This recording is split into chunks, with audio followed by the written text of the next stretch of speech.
আসসালামু আলাইকুম everyone, welcome to জান্নাত কুকিং চ্যানেল। আজকে আমি আপনাদের সাথে শেয়ার করব খুবই মজাদার একটি কেক রেসিপি। এই কেকটি আমি চুলায় তৈরি করে দেখাবো। চুলায় তৈরি করলেও যে এত সুন্দর কালার আসে, টিপস অ্যান্ড ট্রিক্স সহ আপনাদের সাথে শেয়ার করব। আশা করছি রেসিপিটা সকলের কাছে খুবই ভালো লাগবে। এই কেকটি তৈরি করার জন্য মিক্সিং বলে নিয়েছি দুটি নর্মাল তাপমাত্রা ডিম। ফ্রিজের ডিম নিলে হবে না। ফ্রিজের ডিম নিলে ফ্রিজ থেকে 1 ঘন্টা আগেই বের করে নর্মাল করে নিতে হবে।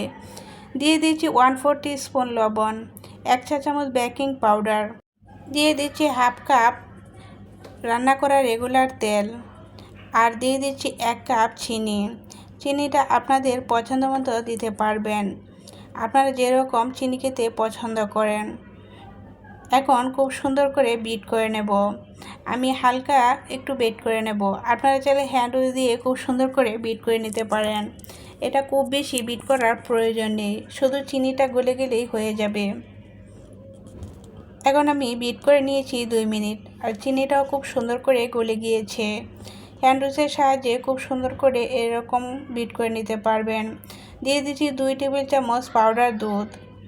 এখন দিয়ে দিচ্ছি 1/4 কাপ লিকুইড দুধ। লিকুইড দুধটা কিন্তু নর্মাল করে দিতে হবে, গরম দুধ দিলে হবে না। এখন খুব সুন্দর করে মিশিয়ে নিচ্ছি। মিশানোর কাজটা খুব সুন্দরভাবে করে নিতে হবে। এখন দিয়ে দিচ্ছি 1/4 টিস্পুন ভ্যানিলা এসেন্স। ভ্যানিলা এসেন্সটা দিলে ডিমের গন্ধটা লাগবে না, আর কেকের ফ্লেভারটাও খুব সুন্দর আসবে।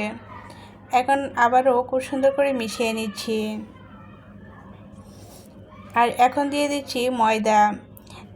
ময়দাটা আমি ছেলে নিচ্ছি। ময়দাটা ছেলে নিলে দেখবেন কেকের রেজাল্ট খুব ভালো আসে। চেষ্টা করবেন ময়দাটা 2 থেকে 3 বার ছেলে নিতে। আমি এখানে ময়দাটা 2 বার ছেলে নিয়েছি। এখন ময়দাটা দিয়ে খুব সুন্দর করে মিশিয়ে নেব। মেশানোর কাজটা খুব সুন্দরভাবে করে নিতে হবে, তাহলে কেকের রেজাল্ট খুব ভালো আসে। 5 থেকে 6 মিনিট খুব সুন্দর করে আমি হ্যান্ড উইল দিয়ে বিট করে নেব। এখানে কিন্তু ইলেকট্রিক বিটারের কোনো প্রয়োজন নেই, হাতে আলতোভাবেই হ্যান্ড উইল দিয়ে বিট করে নিলে হয়ে যাবে। বিট করতে করতে এক পর্যায়ে দেখবেন ব্যাটারের ঘনত্বটা খুব সুন্দর হবে, আর কালারটা একটু চেঞ্জ হয়ে যাবে, এরকম সাদা সাদা হয়ে যাবে। আর কিছুক্ষণ পর পর স্প্যাচুলার সাহায্যে চারপাশ থেকে খুব সুন্দরভাবে একসাথে জড়ো করে নেবেন, তাহলে ব্যাটারের ঘনত্বটা খুব সুন্দর হবে, আর ব্যাটারটাও খুব সুন্দর হবে। আর ব্যাটারের ঘনত্বটা এরকম হতে হবে।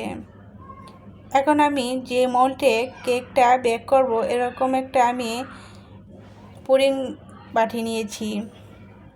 আপনারা চাইলে বেক করার জন্য কেকের মোল্ডও নিতে পারেন, অথবা সসপ্যানও নিতে পারেন।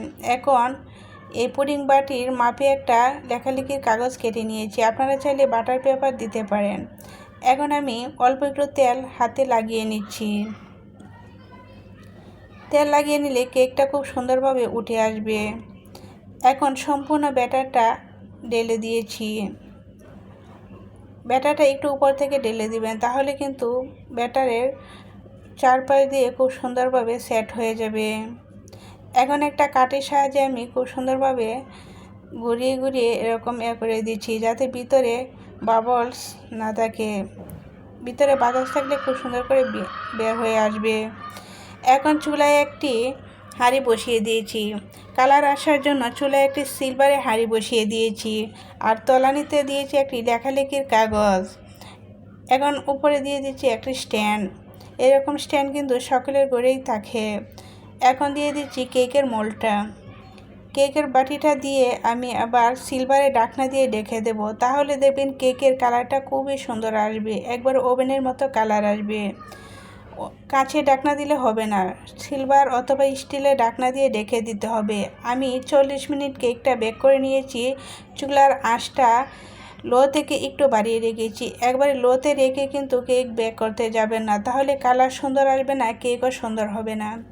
এখন একটা কাঠি দিয়ে চেক করে নিচ্ছি কেকটা ঠিকঠাকভাবে হয়েছে কিনা। কাঠিটা ক্লিন এসেছে মানে আমার কেকটা পারফেক্টভাবে হয়েছে।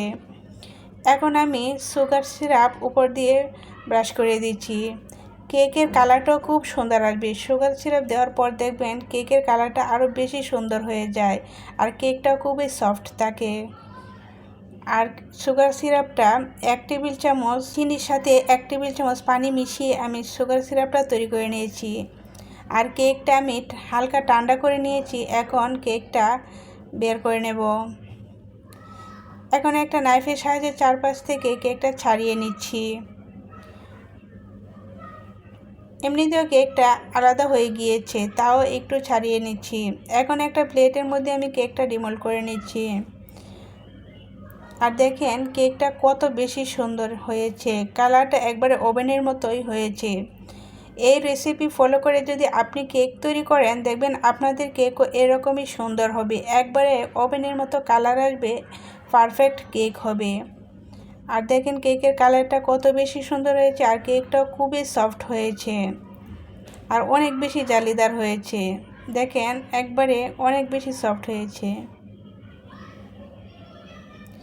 আশা করছি রেসিপিটা সকলের কাছে খুবই ভালো লেগেছে। রেসিপিটা ভালো লেগে থাকলে একটা লাইক দিতে ভুলবেন না। আপনি যদি আমার চ্যানেলে নতুন হয়ে থাকেন তাহলে সাবস্ক্রাইব করে আমার চ্যানেলের পাশেই থাকবেন। পেজ থেকে দেখে থাকলে পেজটা ফলো করে রাখবেন। এখন কেকটা আমি একটা ব্রেড নাইফ দিয়ে কেটে দেখাচ্ছি কেকটা কত বেশি সুন্দর হয়েছে ভিতরেও।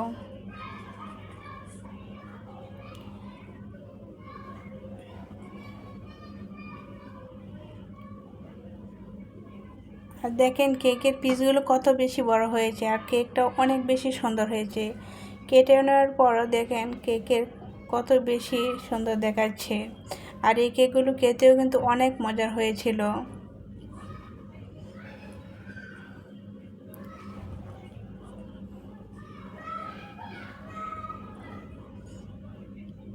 আমি একটা কেকের পিস ভেঙে দেখাচ্ছি কেকটা কত বেশি সফট হয়েছে আর কত বেশি জালিদার হয়েছে, আপনারা না তৈরি করলে বুঝতেই পারবেন না।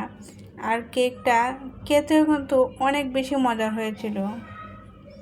আজ এই পর্যন্তই, সকলের সুস্থ কামনা করে বিদায় নিচ্ছি। আল্লাহ হাফেজ।